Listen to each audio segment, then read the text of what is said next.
Voilà donc en exclusivité aujourd'hui, nous sommes dans la voiture du Blois CAC 41 et particulièrement dans la voiture de Philippe Coinon. Alors Philippe, comment s'est passée cette étape aujourd'hui? Cette étape est passée très rapidement puisque je pense que la moyenne a été à plus de 45 km/h aujourd'hui. Donc il n'y a pas eu de billet de sortie pour les coureurs, sauf pour les plus costauds qui ont pris quelques hectomètres, mais c'est vite rentré dans l'ordre parce que le peloton roulait très vite aujourd'hui et je pense que à part une arrivée au sprint, on pouvait espérer une petite place. Je pense qu'il n'y avait pas grand chose à espérer pour nous aujourd'hui.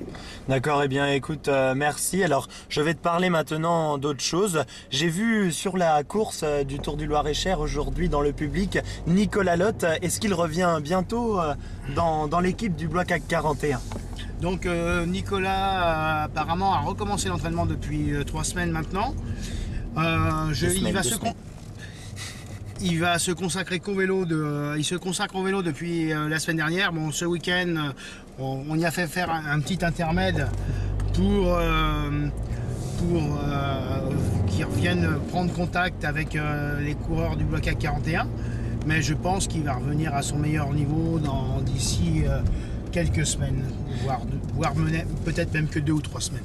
C'est quand même l'un des meilleurs éléments du Blois CAC 41 puisqu'on l'avait vu notamment l'an passé, 9e de la Vienne Classique Espoir, 7e d'étape sur l'Essor breton. Il t'a fait vraiment très grosse impression, n'est-ce pas?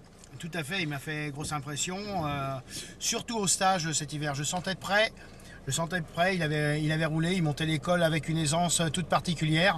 Et je pensais qu'il allait même se transformer de sprinter en grimpeur. On l'aurait appelé l'aigle de Sologne.